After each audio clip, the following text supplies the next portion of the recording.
نے سورہ نساء سے آخری آیت نمبر 176 کی تلاوت کی ہے۔ دعا ہے اللہ رب العالمین ہمیں اس آیت مبارکہ کا معنی مفہوم سمجھنے کی توفیق عطا فرمائے۔ اس سے قبل کہ میں اپنے سبق کی طرف آؤں، آپ بھائیوں کو مبارکباد پیش کرتا ہوں کہ اللہ کے فضل اور اس کی توفیق سے آج ہماری ترتیب توقیفی کے اعتبار سے بڑی صورت اپنے اختتام کو پہنچ رہی ہے۔ اس بات پر ہم اللہ کا جتنا بھی شکر ادا کریں وہ کم ہے کہ جس نے ہمیں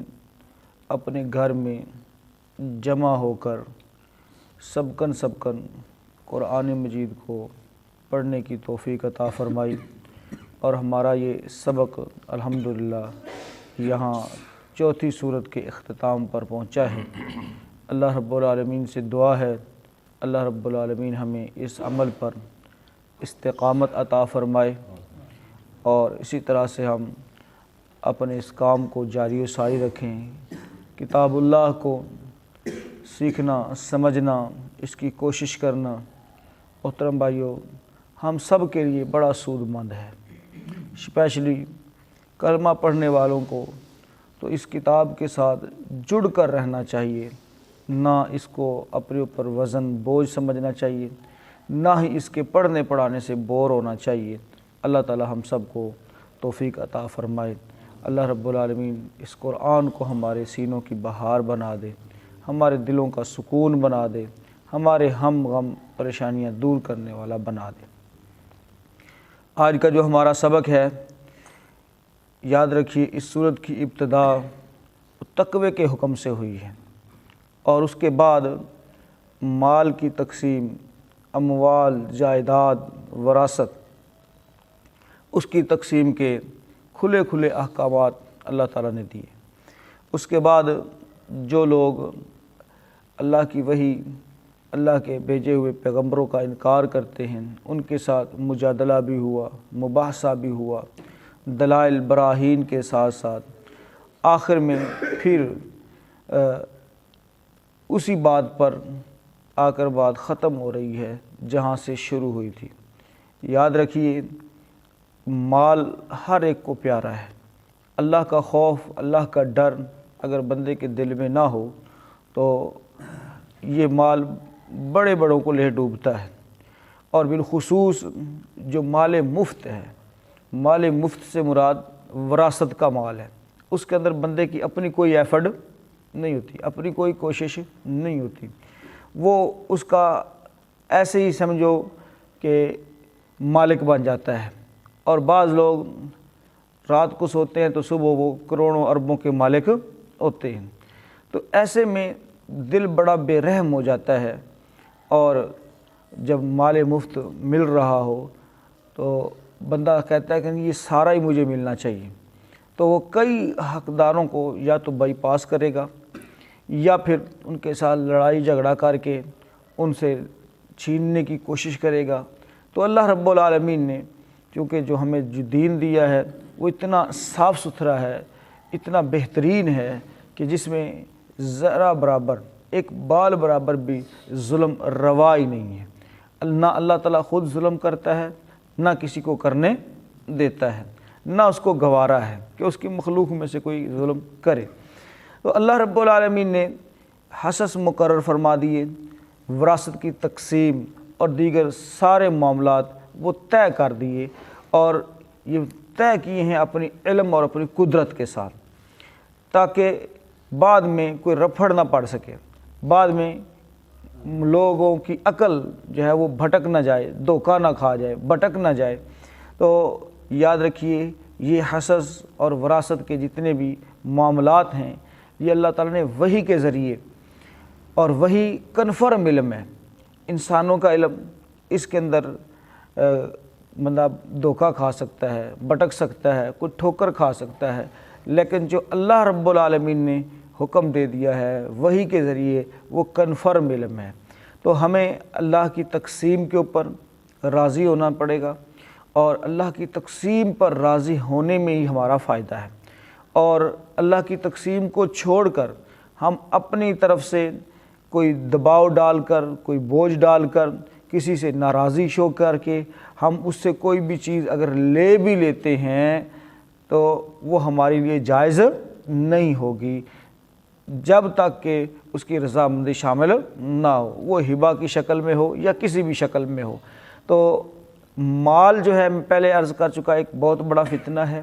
بہت بڑی آزمائش ہے، اور اسپیشلی مال مفت جو ہے اس کے اوپر بندے کی بڑی رال ٹپکتی ہے۔ تو اللہ رب العالمین نے ایسے میں واضح احکامات ہمیں دیے ہیں۔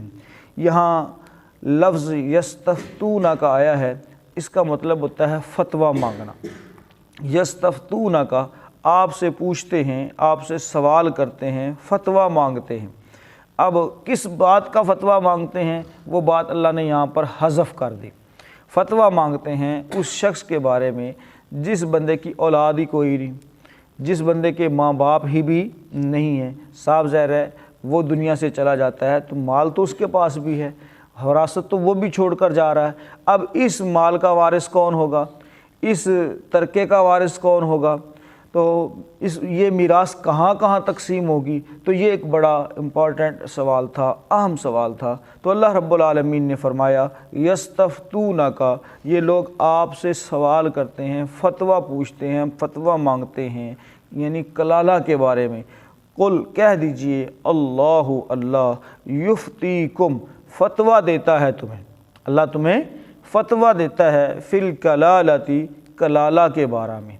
اب کلالہ کے بارے میں ہم اسی سورت کی آیت نمبر 11 کے اندر بھی پڑھ چکے ہیں کہ کلالہ کیا ہے۔ میں آگے تفسیر کے اندر آپ کو اس کی تعریف ذکر کروں گا تاکہ ہمارے ذہنوں کے اندر یہ تعریف تازہ ہو جائے۔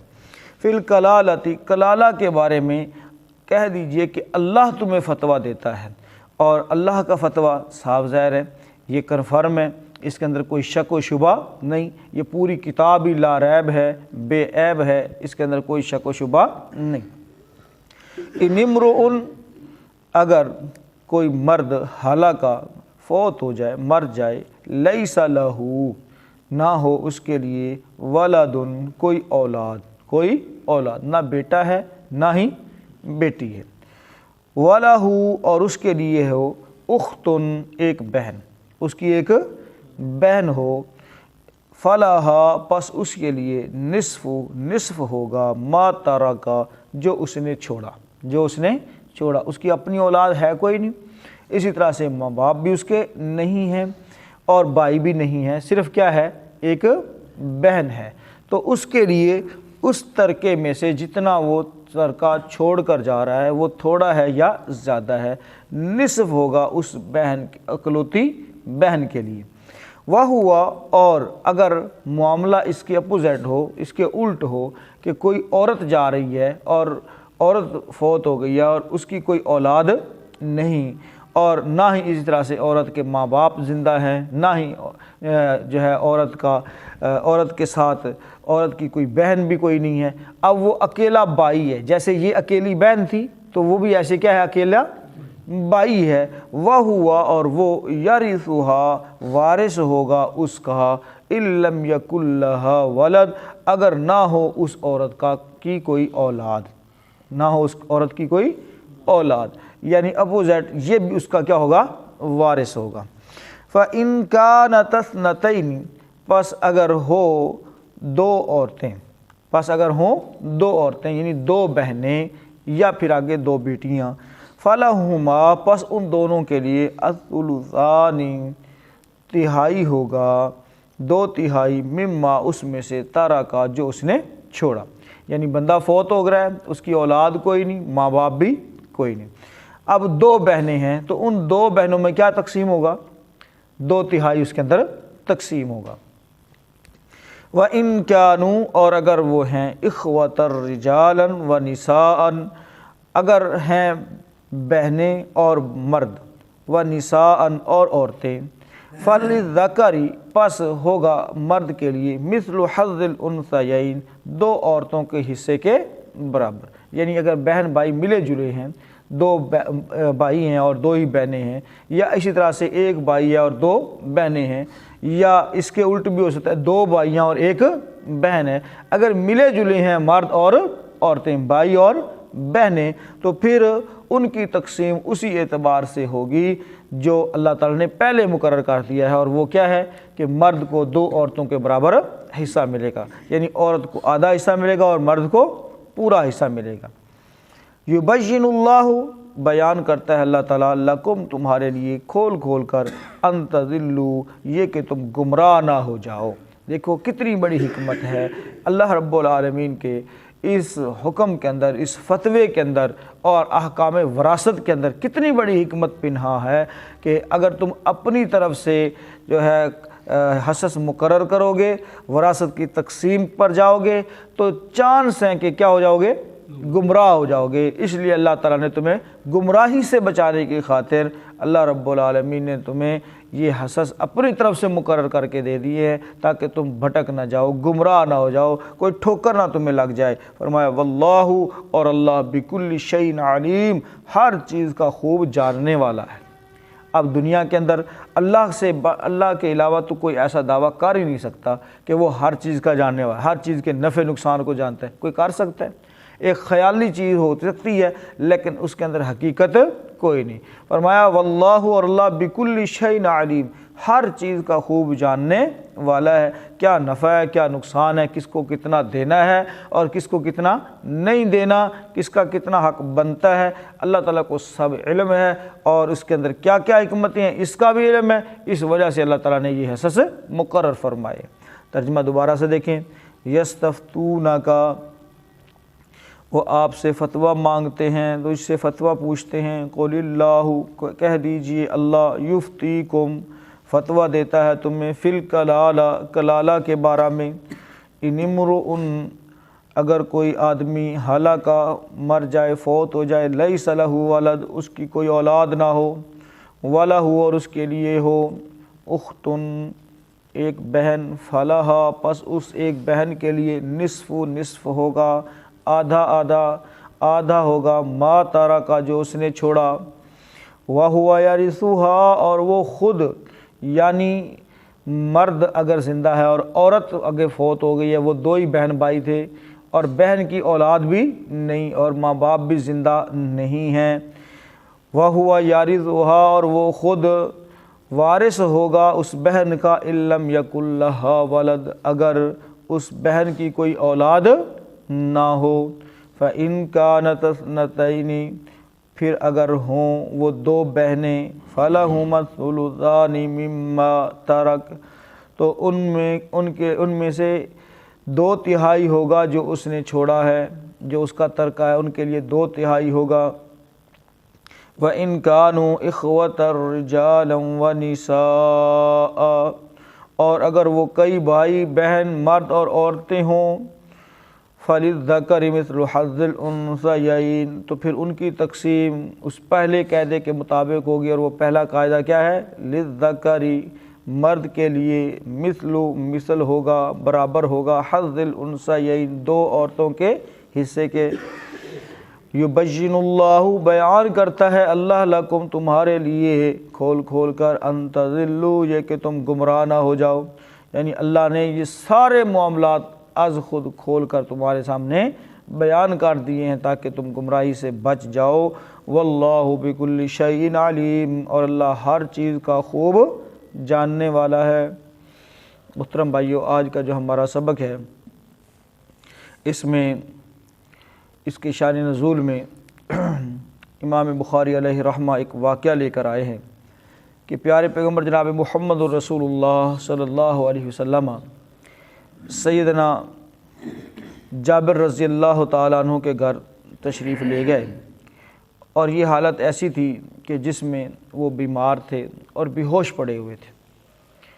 تو پیارے پیغمبر جناب محمد رسول اللہ صلی اللہ علیہ وسلم کے، چونکہ جابر بن عبداللہ بڑے قریبی تھے، عزیز تھے، بڑی محبت تھی، اور ایسی حالت میں، بیماری کی حالت میں، ویسے ہی بندے کو دیکھ کر بندے کا دل بھی نرم ہوتا ہے، اور اللہ کے نبی صلی اللہ علیہ وسلم تو نہایت شفیق تھے، کریم تھے۔ تو آپ صلی اللہ علیہ وسلم نے ان کو اس حالت میں دیکھا تو وضو فرمایا، اور وضو کا بچا ہوا جو پانی ہے اس کے بارے میں فرمایا کہ اس کے اوپر اس کے چھینٹے مارو۔ تو صحابہ نے ایسے ہی کیا، چھینٹے مارے گئے تو ان کو ہوش آ گیا۔ جو ہی ہوش آیا تو فرماتے ہیں کہ میں نے عرض کی اللہ کے نبی صلی اللہ علیہ وسلم میں کلالہ ہوں، میں کیا ہوں؟ کلالہ، یعنی میری اپنی کوئی اولاد نہیں ہے، اور اسی طرح سے والد بھی فوت ہو چکا ہے، والد بھی نہیں ہے، تو میری وراثت کیسے تقسیم ہوگی؟ میری وراثت کا کیا حکم ہے؟ تو اللہ کے نبی صلی اللہ علیہ وسلم خاموش رہے یہاں تک کہ یہ آیت مبارکہ نازل ہوئی۔ اور کلالہ کا حکم ہم پیچھے اسی صورت کی آیت نمبر 11 کے اندر بھی پڑھ کر آئے ہیں۔ کلالہ محترم بھائیوں، یعنی کلالہ کی جو کہہ لیں کہ تعریف ہے وہ یہی ہے کہ ایسا بندہ جس کی کوئی اولاد نہیں، نہ بیٹا نہ بیٹی، اور اسی طرح سے اوپر نہ باپ ہے اور نہ ہی دادا ہے، نہ باپ ہے اور نہ ہی دادا ہے۔ اگر باپ اور دادا موجود ہے تو پھر بہنوں کو کچھ بھی نہیں ملے گا، یہ بات ذہن میں رکھیں، پھر بہنوں کو کچھ بھی نہیں ملے گا۔ باپ یا دادا وہ حاجب بن جائے گا، وہ رکاوٹ بن جائے گا ان کے حصے میں، ٹھیک ہے، ان کے حق میں کیا بن جائے گا؟ رکاوٹ بن جائے گا، کیونکہ وراثت کی تقسیم کے اندر جو موٹا قاعدہ ہوتا ہے وہ اصول یا اصل اور فرع کا ہوتا ہے۔ کس کا ہوتا ہے؟ اصل یا فرع کا۔ اب اصل کیا ہے اور فرع کیا ہے؟ پہلے اصل کو دیکھا جاتا ہے اور پھر اس کے بعد فرع کا نمبر آتا ہے۔ تو اصل جو ہے نا وہ باپ اور دادا ہی ہے نا، وہی بنیاد بنتے ہیں نا، انہی کی وجہ سے بندہ دنیا کے اندر آتا ہے، تو یہ اصل ہے۔ اور پھر آگے اولاد بھی کیا ہوتی ہے؟ اصل ہوتی ہے۔ سمجھ آ رہی نا بات کی؟ اولاد بھی بندے کی کیا ہوتی ہے؟ اصل ہوتی ہے۔ تو جب اصل موجود ہوگا تو پھر فرع کا حق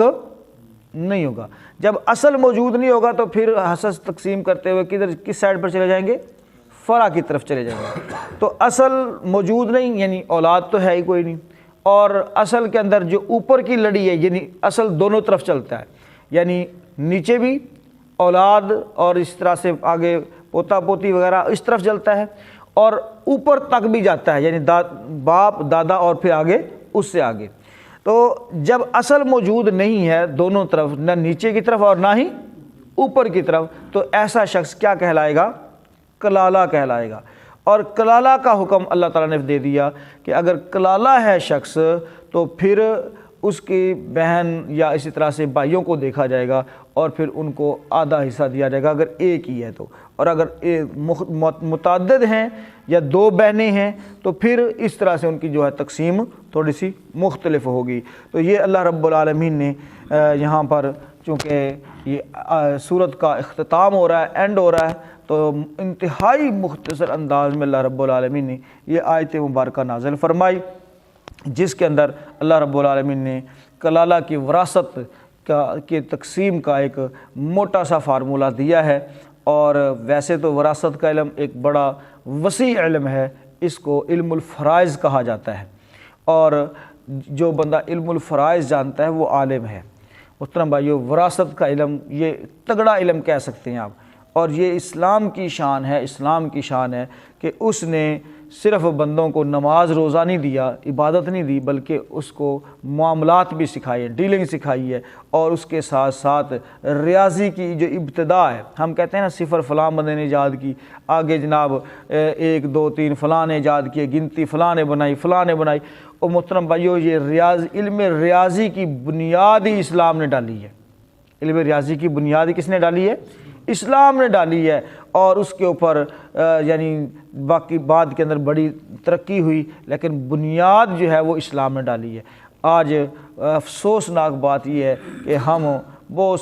سی چیزوں کے اندر پڑ گئے ہیں، اور ریاضی کے اندر جو سوالات ہیں وہ الٹے سیدھے آ گئے ہیں۔ بنیادی طور پر اگر ہم علم وراثت کو ہو جمع تفریق کرنا سکھا دیں، نفی تقسیم کرنا سکھا دیں، ضرب تقسیم کرنا سکھا دیں، تو محترم بھائیو، ہم مسلمان سے بڑھ کر کوئی ریاضی دان ہو ہی نہیں سکتا۔